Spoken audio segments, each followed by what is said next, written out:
In 1923, a Lancaster County farmer named Eli Stoltzfus raised 7 children on $600 a year.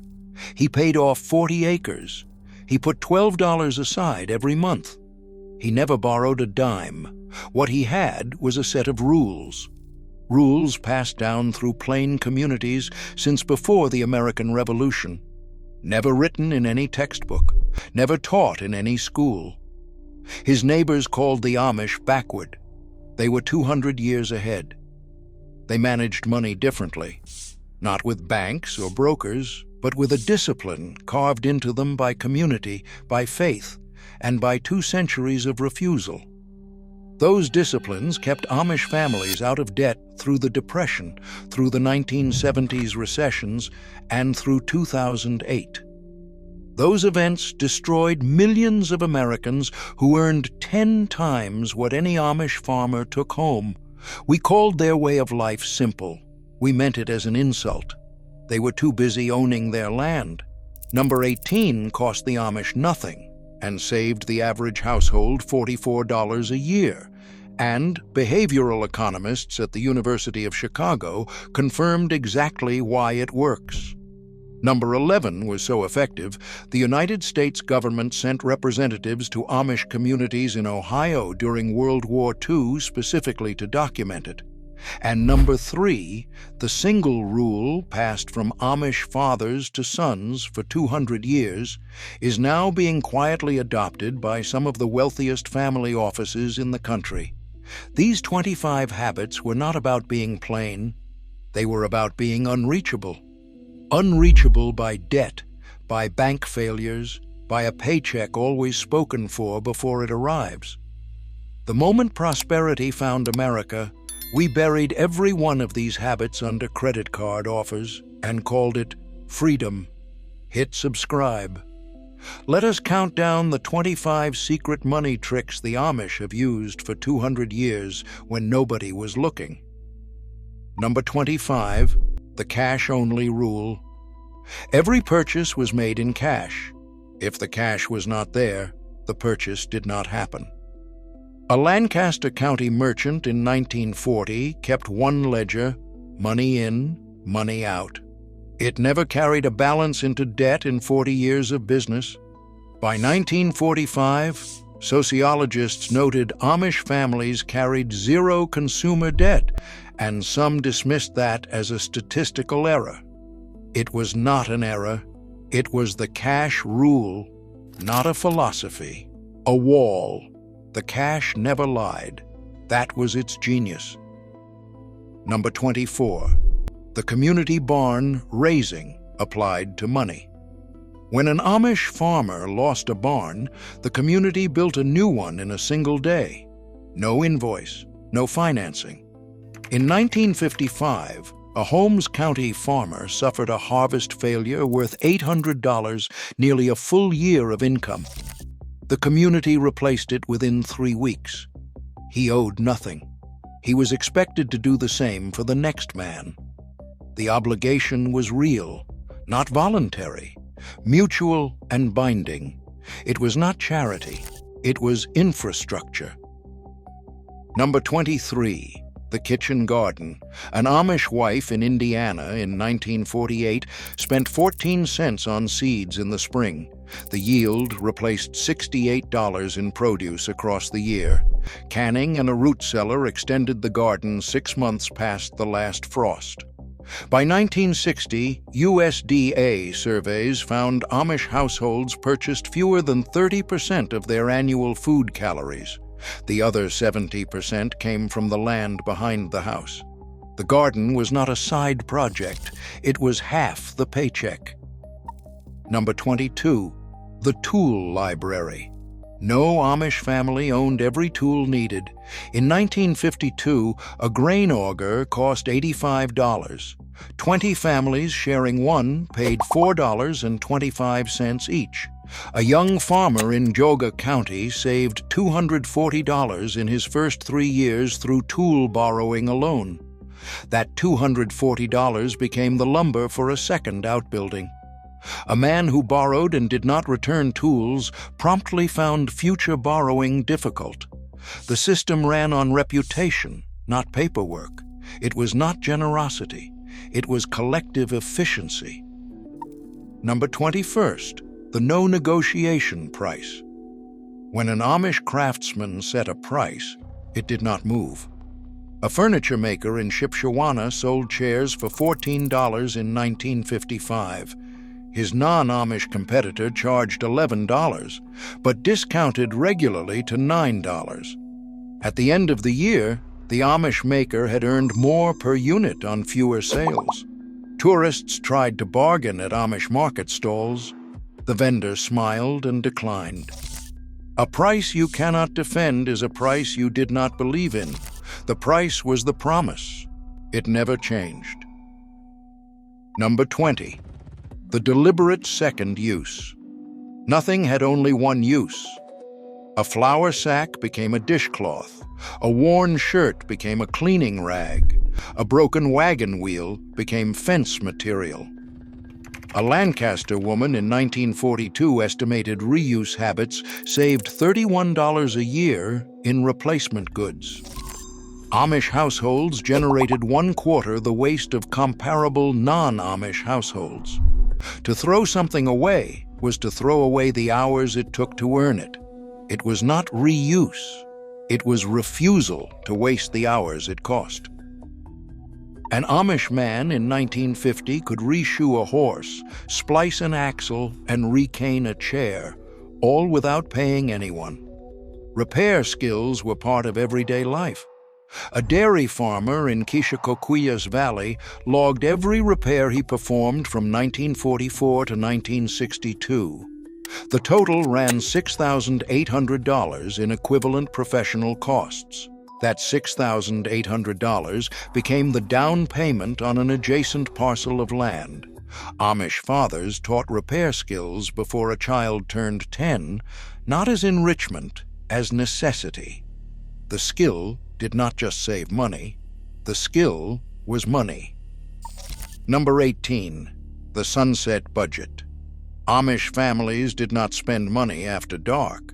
Not as a rule, it was the result of a life that ended when daylight ended. No catalog to browse after supper. No store open past 6. That discipline saved an estimated $44 per household annually in avoided impulse purchases. In 2018, University of Chicago behavioral economists confirmed what they called evening spending bias, the tendency to make impulsive purchases after 7 p.m. The Amish had engineered around it 200 years earlier. The discipline was not a rule, it was a rhythm, and the rhythm was the budget. Number 17, the apprentice before the hire. When an Amish business needed a new worker, family and community members trained in the trade were considered first. The outside hire was the last resort. A buggy maker in Elkhart County employed 7 men in 1948. All 7 had grown up in the trade. None required external training. Knowledge passed through family lines from age 12. By working age, a young man's skills were worth a full wage. The business had paid $0 to develop them. The apprentice was not a student. He was an asset being built. In 2020, the median Amish family in Lancaster County carried a net worth 3 to 4 times that of the median American household, earning twice their cash income. They owned their land outright. They carried no consumer debt. Not because they were smarter, because they operated inside a system pressure-tested by 200 years of necessity.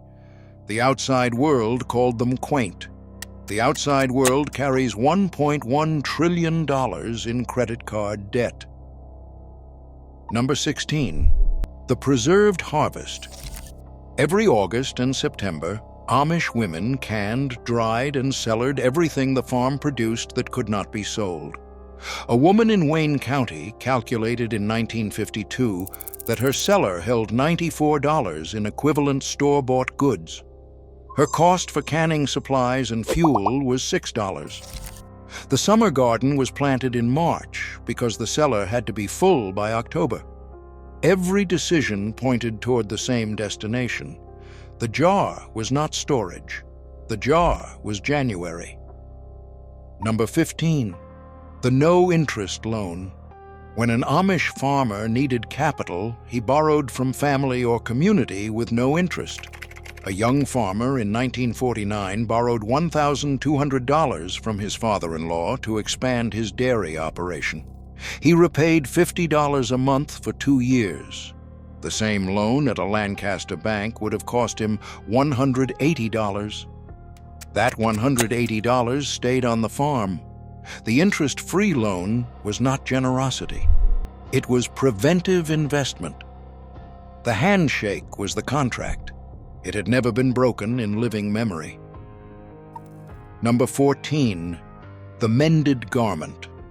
An Amish coat was patched, then re-seamed, then cut into children's clothing, then made into quilt squares. A wool coat bought in 1930 for $4.50 still produced warmth in 1952.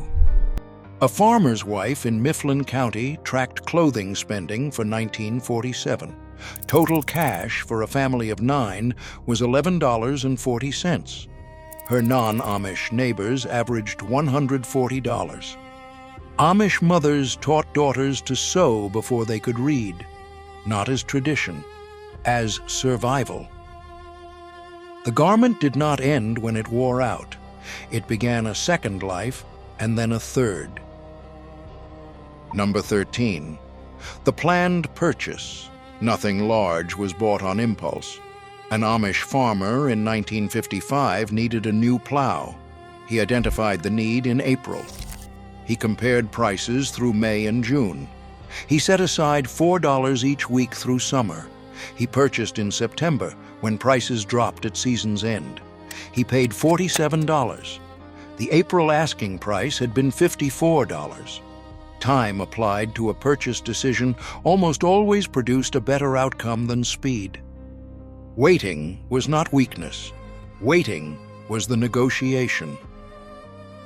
Number 12. The land before everything. For the Amish, land ownership was the precondition for everything else. Before marriage, before business, they owned land first. A young Amish man in 1938 turned down a higher-paying factory job, choosing to keep farming rented land until he could purchase his own. He bought 12 acres in 1941 for $960. He never rented again. He died owning 64 acres outright. A man who owned his land could not be evicted. The land was not an investment. The land was the floor beneath everything. Number 11. The shared threshing. During harvest, Amish communities moved as a unit, 12 to 15 farms harvesting together until every crop was in. A single farmer hiring outside labor in Holmes County in 1944 paid $40 to $60 for the season. The Amish farmer paid nothing in cash, only his own labor on neighbors' fields. Across 20 farms, $1,000 of labor exchanged without a dollar, changing hands. The United States Department of Agriculture sent representatives to document it in 1944. The field fed everyone. The shared harvest made sure of it. In 1960, the average American family spent 4.2% of income on interest payments. By 2023, that number had risen to 9.8%. The Amish figure across the same period was 0%. The outside world did not become worse at managing money. It became convinced that managing money was old-fashioned, that credit was a tool and not a leash. The Amish watched this happen and said nothing. They just kept their land and let the math speak for itself. Number 10. The auction before the loan. Before borrowing for any purpose, an Amish family first sold what they no longer needed. A widow in Berks County in 1951 needed $200 to repair her farmhouse roof. She held a household auction first. It raised $174. She borrowed only $26 from her son and repaid it in 8 weeks. The accumulation of unused goods was not comfort. It was waste waiting to become debt. The auction was not a loss. The auction was the loan that charged no interest. An Amish wife in 1945 knew the price of every staple, flour per pound, coal per ton, lamp oil per gallon, across multiple suppliers and seasons. When flour dropped 3 cents per pound in October, she bought as much as storage allowed. A Lancaster County woman estimated this practice saved $38 annually on staples alone. On a $600 income, that was 6% recovered through nothing but attention. She did not clip coupons. She knew prices. That was the whole system. Number 8, the functional wardrobe. No fashion cycle, no seasonal replacement. A man owned 3 shirts, 2 pairs of trousers, a work coat, and a church coat. These items were maintained and replaced only when they could no longer serve. The wardrobe did not grow. It cycled. By removing fashion from spending entirely, Amish families eliminated a full category of manufactured desire. Modern Americans average $1,800 annually on clothing. The Amish equivalent was under $30. The clothing served the body. It was not required to serve the identity. Number 7, the productive child.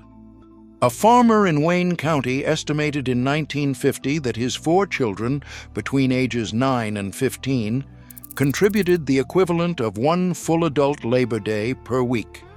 At $1.50 per day, their contributions saved him $78 a year, labor he did not have to hire. Amish children were integrated into the family's financial reality from an early age. The child who managed a garden row at 10 was the farmer who managed 40 acres at 25. The child was not cheap labor. The child was an inheritance being built. Number 6, the negotiated trade. Amish communities traded goods and services with non-Amish neighbors when cash would otherwise have been required. A carpenter traded fence repair for firewood. A farmer traded milk for mechanical labor. In Tuscarawas County in 1948, a single Amish community of 30 families conducted an estimated $2,200 in annual trade. That removed an average of $73 from each family's cash requirements without earning $1 more. Not every transaction required $1. That was the discovery. That was the savings. Number 5, the long purchase horizon. A cast-iron stove purchased in Kishacoquiles Valley in 1912 for $18 was still in service in 1958. 46 years. The equivalent stove, replaced every 10 years at $22, would have cost $110 across the same period. One stove, maintained, cost $18 plus $8 in parts. Savings, $84 on a single appliance. The Amish did not distrust new things because they were conservative. They distrusted them because they had done the arithmetic on old things and found it favorable. Buy once, buy well, maintain it until it cannot be maintained. Number 4, the written account book. Every Amish household kept an account book, not a budget. Every dollar in, every dollar out. The entries were written by hand and reviewed every Sunday evening. A Lancaster household estimated the practice identified $22 in monthly spending leakage, money spent without intention. The book was not opened at tax time. It was opened every 7 days, without exception, for the length of the marriage. The book did not judge. It only recorded. And the record was always the truth. Amish communities distinguished between 2 kinds of debt. Productive debt, borrowed to purchase land or equipment that generated income, was acceptable. Consumptive debt, borrowed to buy things that would be used up, was forbidden. Not discouraged, forbidden. This discipline saved families an estimated $200 or more annually in interest charges alone. The same distinction is now studied by family offices managing multi-generational wealth. The Amish applied it 200 years earlier. Borrow to build. Never borrow to consume. That was the rule that protected everything else. Number 2, the community accountability. A man whose spending caused visible strain would be approached by elders, not to shame, to help. A young Lancaster County farmer in 1953 began purchasing goods on credit from an outside merchant. Within 3 months, an elder visited him at home. The credit accounts were closed. The habit ended before it became a crisis that would have cost community members an estimated $15 to $25 each to rescue. You cannot overspend in secret when the community is the witness. That was not surveillance. That was the system. Number 1, spend less than you earn. That is the whole rule. No barn raising, no account book, no preserved harvest. None of the 24 habits above function without this one at the center. Eli Stoltzfus earned $600 a year. He spent $480. The $120 difference, held and defended every week, compounded into 40 acres paid off over a working life. No spreadsheet, no advisor, just the gap between earned and spent, held open without exception until it became the foundation of everything. It is the most boring sentence in personal finance. It has always been the most important one. None of these habits required electricity, a credit score, or a financial institution willing to do business with you. They required attention, the willingness to look at money honestly, not with shame, not with fantasy, but with the plain arithmetic of what came in and what went out. The Amish declined every invitation prosperity extended. That looked like poverty to the outside world. It was the opposite. The buggy on the road does not look like wealth. The paid-off land behind the farmhouse does. What you keep still matters more than what you earn.